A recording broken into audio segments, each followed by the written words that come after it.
There is a lot to address, a lot to talk about dealing with GPT-4.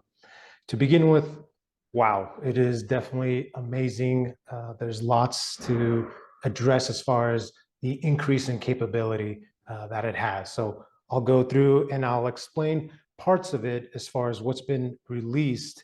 But again, the focus is going to be on how this addresses education and how there are things that are associated with it that's going to really affect what we think about education and how we handle it. I'm going to address a lot of the different things that have come out with the GPT-4 taken from different sources, to include the demo, to include a paper that OpenAI recently released, a research paper, as well as some other sources.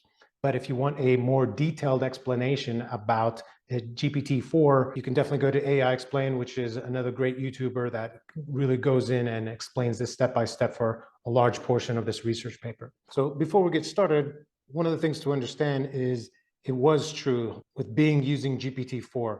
That is a true thing. It got released here recently as far as them admitting to it. So that's an important part to know. It's being used, GPT-4 is being used within Microsoft Bing search engine and chat, but its full capabilities aren't fully released yet. That's going to be happening in the future, where they'll release different components, different capabilities that'll be going step by step. So one of the big parts that came out with this new GPT-4, and it's actually a very big deal, deals with the length of text that you can give it. So before you were very limited, now that's increased by a huge amount. So we're talking order of magnitude of up to 50 pages. Now the 50 pages capability, that's going to be in ChatGPT plus, so you'll have to pay for that for now at least, but GPT-4 in itself is just going to be that much more capable of handling way more text. This is important in being able to do more with the system, with the AI, in that it can answer questions about the information that you feed it. So you give it big, long text, you give it a huge amount of information, it'll be able to answer questions about it. So that's a key finding, a key difference in capability with GPT-4. There's also this really powerful part about improvements in reasoning in many different ways. One key way is with this idea of hindsight bias. So that means that it can better understand the prompts and the reasons for the information that it's giving you. So hindsight bias means that, hey, here's a situation and someone gives this answer and it was actually the wrong answer, but they ended up being right. So is this a correct answer? Well, no, in reality, this is generally not the right answer. Here are the reasons why. And just because one person gets a good result doesn't mean that that's the right answer. You can start to understand that now. So that's a big deal in dealing with how we can use this in education as well. One of the big things dealing with this is understanding images. So this was a big part. This was a big thing that was promoted before. Yes, it can understand images. It can understand images in several different ways. It can look at an image.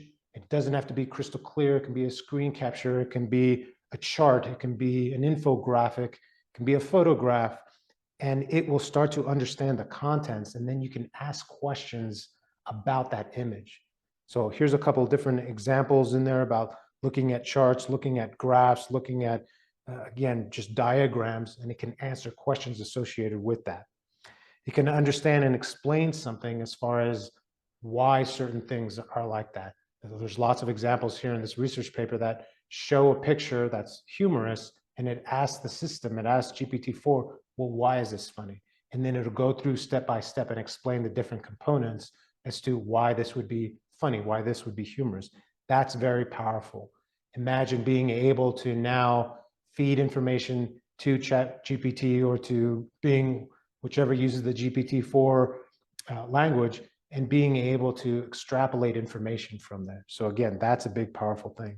So going back to reasoning, again, just trying to understand something from a visual perspective. It's just unbelievable, its capabilities. It's presented a picture. So here's a picture of a phone being charged. So many people would look at this and be like, okay, it just has a weird charger. Well, it's not funny. But of course, if you know anything about an understanding of the different components as far as, well, that's an iPhone, so it needs a lightning cable, and it's actually using an old VGA cable, but this is, of course, a special type of cable that you can get that looks like a VGA cable, but inside it actually has the lightning cable built into it. So it's humorous because it's using old technology, or what looks like old technology, for a brand new iPhone. So that's the humor. But in order for it to understand and tell all that, which it does, it fully, completely explains the joke and why this image is funny. It has to reason that out. It has to understand, what are the things in the photo? What are the things that go into this? Why is this logical? Why is this illogical? How does that illogic equal funny? And then be able to describe that. It's unbelievable, and at a whole other level as far as capability is concerned. Another great one here deals with this picture of chicken, right? So it's funny because not just the chicken, but also the words that go along with it. So the words here, sometimes I just look at pictures of Earth from space and I marvel at how beautiful it all is. So of course, it's not a picture of space, it's a picture of fried chicken, but it kind of looks a little bit like the land components of Earth. So it's funny and humorous because the chicken looks like Earth. And GPT-4 was able to understand that. It goes in and explains it, that it explains how these, it says chicken nuggets, but they're just pieces of chicken, right? And how that it looks like a beautiful picture of Earth from space. And so it talks about how this is mundane and silly. So it has to understand that and place that within this view and comprehension of this image. So again, very unbelievable. And in understanding how well it does with languages, we can look here in comparing that its accuracy using different languages has really increased, and it's surpassed all these other types of AIs in other languages. So it's better in other languages as well as being better in English than most of the other AI models out there. Again, very impressive. Another big part here deals with a reduction in hallucinations. 40% more likely to produce factual responses than GPT 3.5 on our internal evaluations. So again, that's what they're saying on their website. And if you look within the documentation, they're talking about how it's north of 80% as far as the reliability. So that's an improvement as well. Now, a key thing to really think about here is to avoid over-reliance. There's a whole section here dealing with over-reliance within the research paper. It states, as users become more comfortable with the system, dependency on the model may hinder the development of new skills or even lead to the loss of important skills. Wow, that's a big part right there to really think about in education. As we start to use this tool more and more, as students start to use it more and more, we have to make sure that they're not over-relying on the tool. Because why? Because it could lead to losing certain skills, not being able to use the system properly. The documentation specifically says, as mistakes become harder for the average human user to detect and general trust in the models grows, users are less likely to challenge or verify the model's responses. That's very problematic. We have to ensure that we are always pushing AI literacy, and a big part of that is always having critical thinking, always being able to go in, and that should be part of any AI interaction, is to critically think about the responses that we're getting. Is this correct? Is this right? Should I check this? Do I know that it's right or wrong? Do I know what right even looks like? That's why it's important to have these fundamental skills to begin with and not just rely on AI for everything. So that's a fundamental thing that we in education have to continue to push, this AI literacy, AI development, skills mastery at the basic level, in order to be able to use AI at a heightened level and to use it at an effective level by using it correctly and knowing that there are correct answers or not. Checking the system is going to be very important. This can happen in various ways. Users may not be vigilant for errors due to trust in the model. They may fail to provide appropriate oversight based on the use case and context, or they may utilize the model in domains where they lack expertise, making it difficult to identify mistakes. This again really pushes this idea of, we still have to be masters of the domain. We still need to be subject matter experts in what we're talking about. We can't just rely on AI for everything. So students need to have that understanding as well, that it can't just be where I don't have to remember anything, I don't have to memorize anything. Sure, we don't want people to just be memorizing things. We want them to critically think, critically analyze, but that still takes some fundamental understanding. So we still need to become knowledge experts. We still need to learn and understand, not just rely on the AI for everything. So that's going to be an important part for education as well. The website also talks about how there's other businesses that have been given access to GPT-4, and now they're integrating it into their apps and systems and capabilities, such as Stripe, Morgan Stanley, the government of Iceland are already using it in the different ways that, to preserve language. Duolingo is using it for language in order to have better conversations with the app so that you can learn language in a conversational style, which is the best way to learn. But another huge one is Khan Academy. If we go to Khan Academy, and I'm going to play you a couple clips from Khan Academy, it's unbelievable what they are doing. I know I've been using that word a lot, unbelievable and wow, but it's definitely a wow factor. Take a look at what Khan Academy can now do with GPT-4. We see here is a classic Khan Academy exercise, but you notice there's this little bot here. So we could click on that. I'm here to help you with this exercise. Here are a few ideas or things that you can ask me, and you could ask any of those things. But I think what's really interesting is its ability to be a thoughtful tutor. So if I just say, tell me the answer, with an exclamation mark, I'm very entitled here.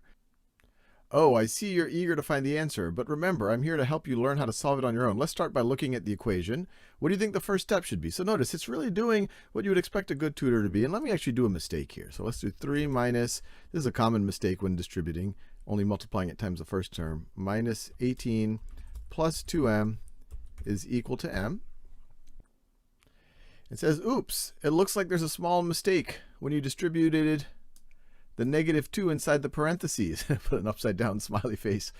Make sure you distribute the -2 to both terms in the parentheses. The correct distribution would be this. Try again and let me know if you need help. You got this. So as you can tell, this is really doing what we think a really thoughtful tutor would do. And this doesn't just work in math. This works across all subjects that Khan Academy has. And there's more. You could do this with videos. This is just a classic Khan Academy video that hopefully many of y'all are familiar with. You can do fun things like write a poem about this video. And so notice, in both the previous example where where I got help with the problem, it already had the context of the problem. It knows what I'm already doing on Khan Academy. Likewise here, it already knows about the video. It's able to understand what's actually in the contents of the video. It wrote a very nice poem here. In the land of math where equations play, a problem arose one sunny day. -9 minus 9x minus 6, a challenge to solve, a puzzle to fix. On the other hand, that's actually, as you can see here, that's actually the actual problem that is in this video. On the other side, 3 times 4x plus 6, we must simplify with our math tricks. Distribute we must, and combine like terms too to find the value of x. That's what we will do. And it keeps going on. So that's fun. But there's other things you could do. You could say, why do I need to learn this?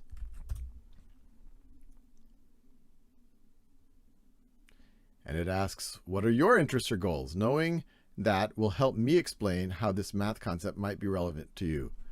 Say, I really love, I don't know, soccer. Let's see what it says. Great. In soccer, math can be quite useful, especially when analyzing player performance, game statistics, and team strategies.